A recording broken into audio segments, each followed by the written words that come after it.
give me an idea how good this draft is.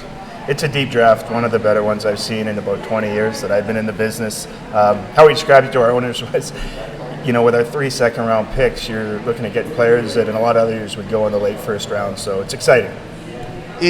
Everybody talks about being a 1-2 draft with 2 generational players.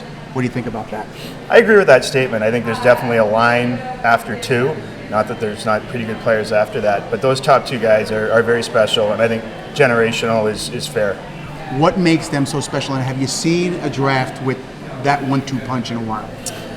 The Taylor Hall-Tyler Seguin race was a real interesting one, and probably is the one that reminds you the most of what we're going through right now. They're both special players. They're different. One I would describe as a power forward who's doing his best work in the low offensive zone, below the dots, is incredible strength for a young man. The other one's just an electric puck-carrying centerman who is lethal on his own, but also seems to know where everyone is on the ice at all times and can make unbelievable plays. So how do you distinguish it?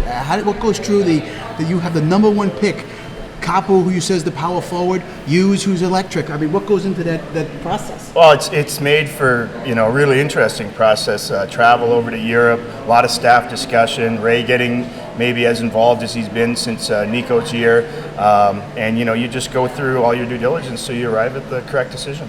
Is one a little bit ahead of the other, and does that play into your decision? I think it's almost more what criteria, what lens you put over it that would allow one to be ahead of the other, because they do different things very, very well. So it's sort of a little bit, what you value and how you project your roster looking like 3, 4, or 5 years down the road.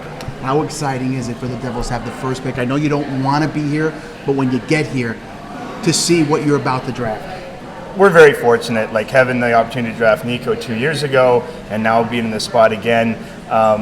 Not everyone wants to be in a rebuild, of course, but if you are in one, this is exactly the type of scenario that you want to be faced with, so we can go from here. And finally, the meetings during the week, how beneficial is it to get to know a Jack Hughes? I know you met with him. Yeah, I went out for dinner with Jack, real mature young man, comes from a hockey family, so he's had a lot of good guidance from his parents and his older brother.